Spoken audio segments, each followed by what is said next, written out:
Bayangkan, kamu baru saja pindah ke sebuah asrama di Jawa Timur yang tampaknya biasa saja. Namun begitu malam tiba, semuanya berubah. Suara langkah kaki di lorong kosong, bayangan yang bergerak cepat, dan suara perempuan menangis di malam yang sunyi. Tapi ini bukan cerita fiksi. Ini adalah kisah nyata dari asrama yang dibangun di atas tanah yang lebih gelap dari yang bisa kamu bayangkan. Tapi tunggu dulu, apakah itu benar-benar hantu yang mengganggu? Atau ada sesuatu yang lebih buruk yang selama ini disembunyikan? Apa yang terjadi di balik dinding asrama itu? Dan kenapa beberapa penghuni tak pernah kembali setelah memasuki kamar tertentu?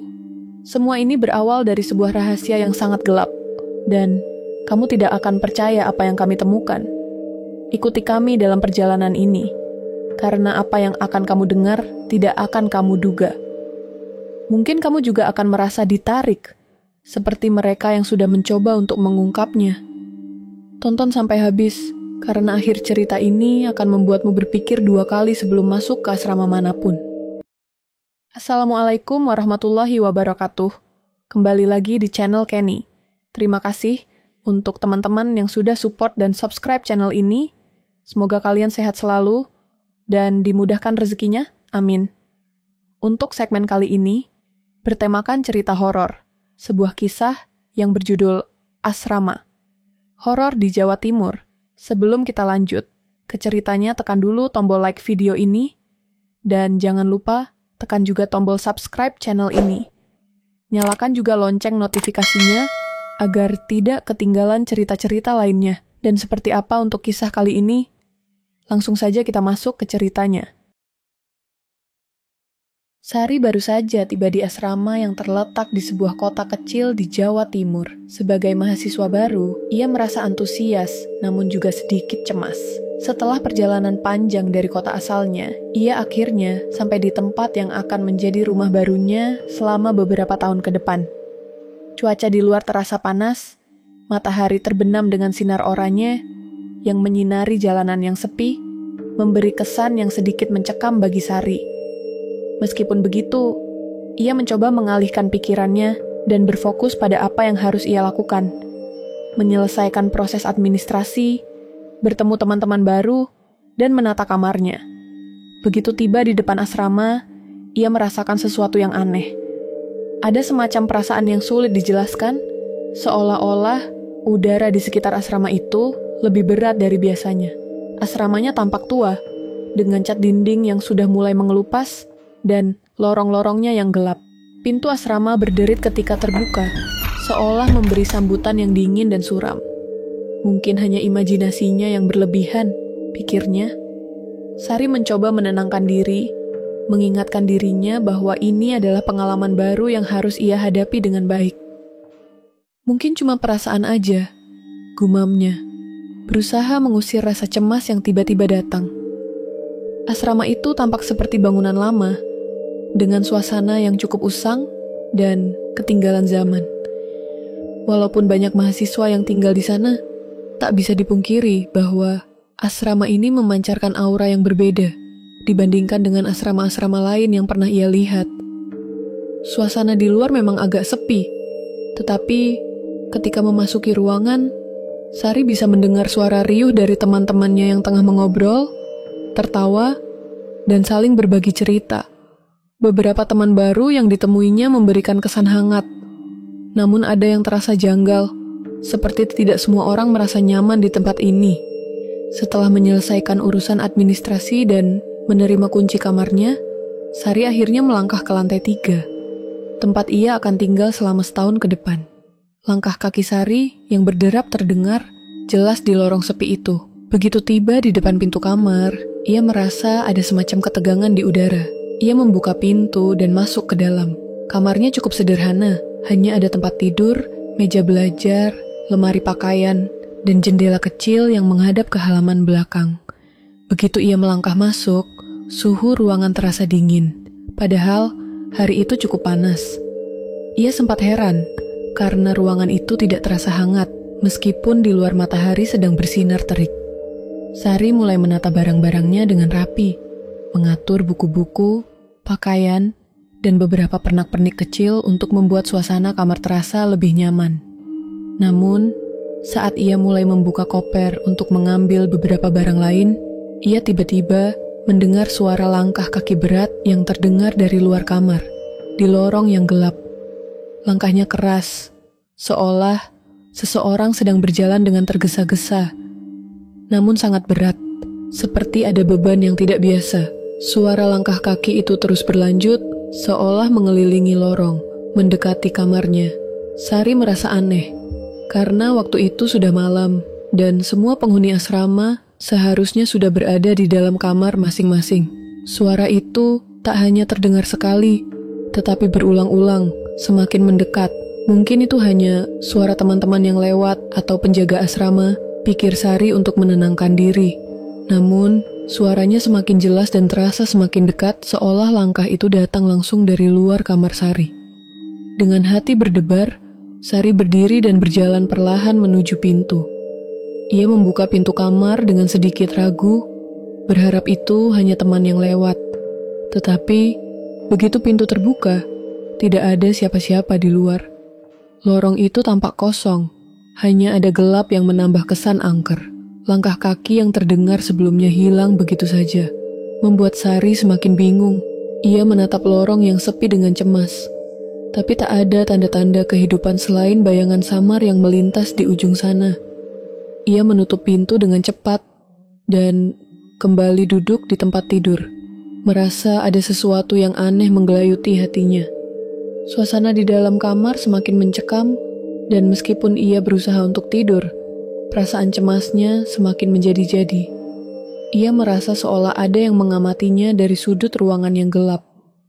Perasaan itu semakin kuat ketika Sari berbaring di tempat tidur, mencoba untuk tidur, dan melupakan segala yang terjadi.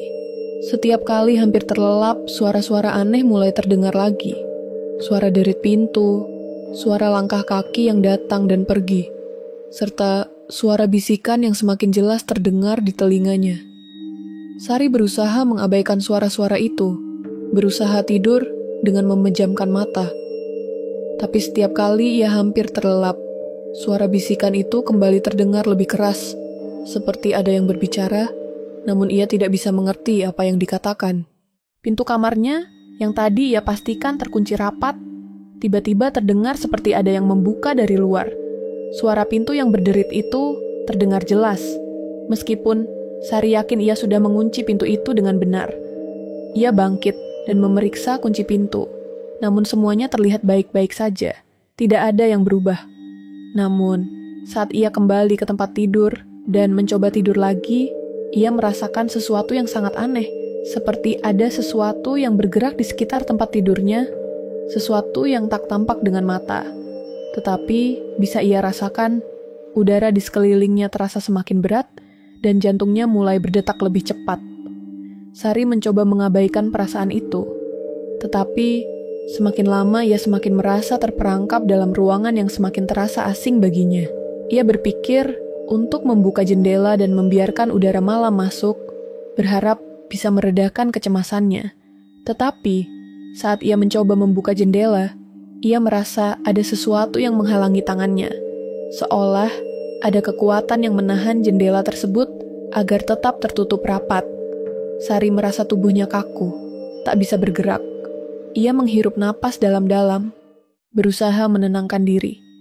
Namun suara langkah kaki itu kembali terdengar. Kali ini lebih jelas dan lebih berat. Ia kembali mendengar suara pintu kamar yang seolah terbuka dengan sendirinya. Meskipun ia tahu pintu itu terkunci rapat. Sari merasa seperti ada yang menunggu di luar kamar, menatapnya dengan tatapan yang sangat dingin dan penuh kebencian. Tubuhnya gemetar, dan jantungnya terasa hampir keluar dari dada.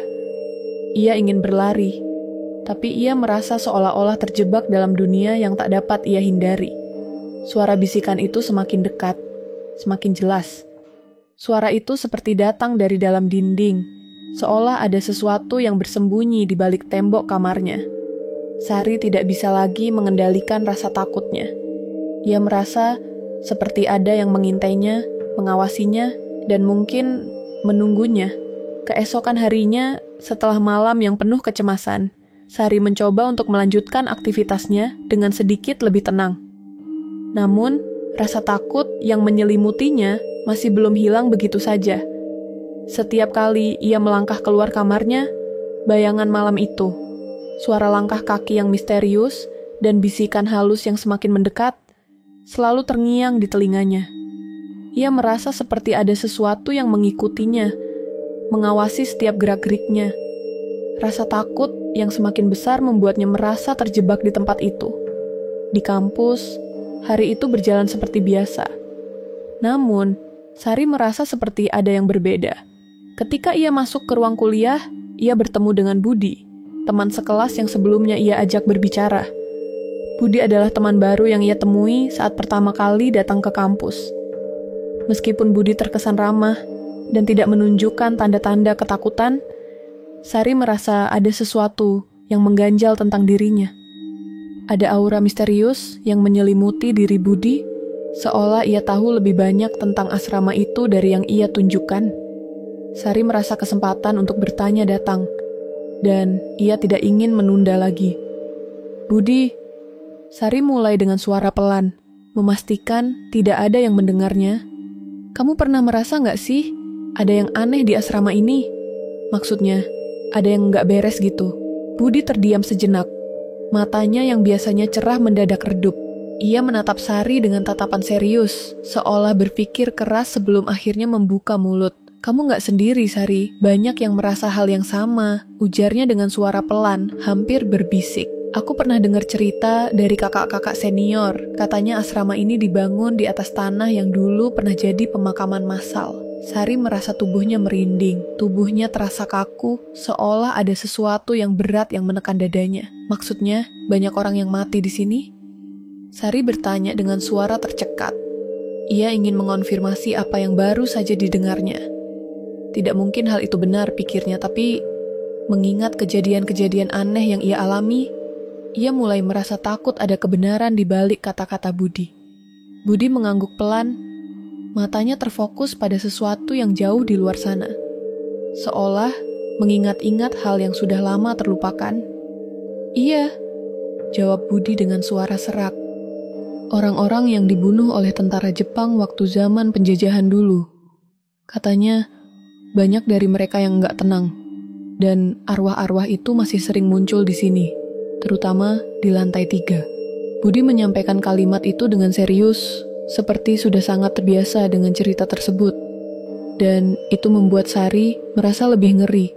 Sari merasa semakin cemas. Suasana di sekitar mereka semakin terasa dingin, dan ia bisa merasakan kegelisahan yang datang begitu mendalam. Ia menarik napas panjang sebelum bertanya lagi. "Tapi, kenapa nggak ada yang ngomongin ini? Kenapa nggak ada yang berhenti tinggal di sini?" Budi menghela napas panjang, seolah beban berat sedang ia pikul. "Karena banyak yang nggak berani. Mereka bilang itu cuma rumor, hanya cerita kosong. Tapi beberapa orang yang tinggal di kamar tertentu, mereka bilang nggak kuat dan akhirnya harus pindah. Ada juga yang hilang, Sari. Yang benar-benar hilang tanpa jejak." Sari merasa jantungnya berdetak lebih cepat. Kata-kata Budi seperti mengonfirmasi rasa takut yang selama ini ia pendam. Semua yang ia alami, suara langkah kaki, pintu yang terbuka sendiri, dan bayangan yang melintas, tiba-tiba terasa lebih nyata. Ada sesuatu yang tidak bisa dijelaskan, sesuatu yang lebih dari sekadar kebetulan atau imajinasi. Malam itu, rasa takut Sari semakin menguasai dirinya. Setelah makan malam, ia kembali ke kamarnya. Suasana di asrama semakin sunyi, dan kegelapan malam semakin mencekam. Sari mencoba untuk tidur, tetapi setiap kali matanya hampir terpejam, suara-suara aneh kembali terdengar. Langkah kaki yang berat dan lambat terdengar dari lorong. Suara itu mengingatkannya pada malam pertama. Ketika suara tersebut begitu jelas, begitu dekat, bayangan hitam yang melintas cepat di dinding, seolah mengintai dari balik kegelapan. Lalu, suara tangisan perempuan yang pelan, seperti seseorang yang sedang merintih kesakitan. Semua suara itu membuat Sari terperangkap dalam ketakutan yang tak bisa ia atasi. Setiap sudut kamarnya terasa dipenuhi oleh sesuatu yang tidak terlihat, sesuatu yang tidak bisa dijelaskan. Di pagi hari, Sari merasa semakin cemas. Ia harus tahu lebih banyak tentang asrama ini, tentang apa yang terjadi di balik sejarahnya yang gelap. Ia memutuskan untuk berbicara dengan penjaga asrama yang sudah lama bekerja di sana, seorang pria tua yang biasanya hanya muncul saat malam. Penjaga ini sudah bekerja di asrama itu selama puluhan tahun, dan ia tampaknya lebih mengetahui tentang tempat itu daripada orang lain. Mungkin, hanya mungkin, ia bisa memberikan penjelasan yang Sari cari. Setelah sarapan, Sari berjalan menuju ruang penjaga. Di sana, ia menemukan pria tua itu tengah duduk di kursi kayu usang, merokok dengan tenang. Ia merasa sedikit ragu untuk bertanya, namun rasa ingin tahu yang besar mendorongnya untuk mendekat. "Pak," Sari memulai percakapan dengan suara pelan. "Saya dengar asrama ini punya sejarah yang menyeramkan. Apa benar ada sesuatu yang terjadi di sini?" Penjaga itu menatapnya dengan tatapan kosong, seolah ia sudah mendengar pertanyaan semacam itu berkali-kali.